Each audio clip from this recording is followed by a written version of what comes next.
សរសៃរបស់គ្នាយើងថ្ងៃនេះយើងបន្តទៀតហើយការងាររបស់យើងគឺការងារសំណង់បាទ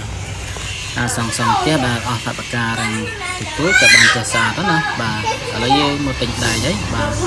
ដែករបស់យើងរើសដែកច្រាំងក្រាស់ដើម្បីឲ្យវាកាត់បន្ថយការក្តៅបាទអានេះគឺ 4C បាទតើមកយើងបានដឹកមកដល់ទីតាំងរបស់យើងហើយបាទយើងធ្វើការប្រតិតែម្ដងណាបាទហើយឥឡូវនេះយើងបានប្រក់បានខាងក្រោយខ្លះហើយបាទ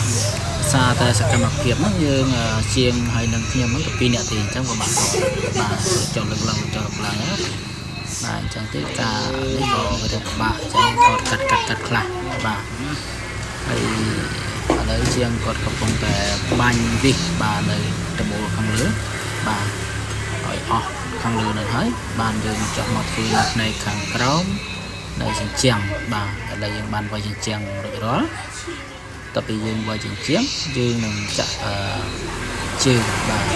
ចាក់ជើងរបស់យើងដើម្បីកុំឲ្យបាទសាច់ទឹកឬក៏ទឹកហ្នឹងវាបាទពេលភ្លៀងមកវាទៀតទៅសង្ស័យធ្វើឲ្យច្រេះណាបាទតែបើយើងបានរៀបរាប់មួយចំនួនហើយគឺវាបានចេញជាផ្លែផ្កាហើយបាទនៅក្នុងនេះយើងនឹងធ្វើការរៀបបាទលេស៊ីម៉ង់ដើម្បីយើងចាក់ជើងក្រោមបាទនៅពេលយើងចាក់ជើងក្រោមហើយគឺយើងចាក់ដីបាទគឺយើងធ្វើម្ដងមកតំណឥឡូវនេះវាចូលក្នុងជា2អាទិត្យហើយដែលយើងបានធ្វើនេះបាទសារតែវីដេអូយើងហត់ផងឲ្យផងអញ្ចឹងយើងកាត់ថាកាត់ថតកាត់ណាដោយសារតែនៅក្នុងនោះគឺបាទកាលណាយើងធ្វើផងថតផងគឺហត់បាទយើងអត់បានប្រព្រឹត្តក្នុងការថតទេប៉ុន្តែយើងព្យាយាមការថតសកម្មភាពមួយចំនួនបានដែរបាទនេះគឺខ្ញុំបាទកំពុងតែបាទធ្វើការបាទយកសាច់បាទដើម្បីលាយជាមួយនឹងស៊ីម៉ង់ហ្នឹងបាទចាក់នៅជើងក្រោមបាទនៅពេលដែលយើងចាក់ជើងក្រោមចាក់អីរាល់គឺយើងរៀបចំបាទសារទ្វារស្អីយើងបិទបាទនៅទ្វារខាងហើយនិងទ្វារខាងមុខបាទ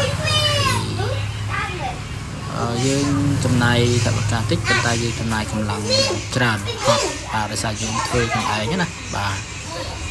បើសិនជាយើងជួគេតែម្ដងអានឹងវាស្រួលទេបាទវាស្រួលក្នុងការធ្វើទេហើយវាមិនសូវហត់ទេបាទប៉ុន្តែ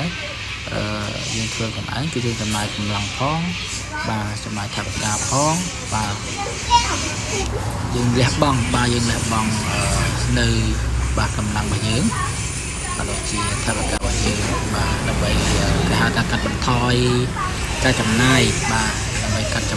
ការចំណាយគឺយើងត្រូវតែធ្វើខ្លួនឯងបាទវានៅពេលយើងធ្វើរួចគឺវាអត់នេះទេបាទវាយើងត្រូវចិត្តយើងណាបាទដើម្បីយើងចាក់សំងជួលបាទយើងជាមួយនឹងសាច់បាទហើយចាក់ទឹកចូលទៅលាយវាសប់ល្អទៅ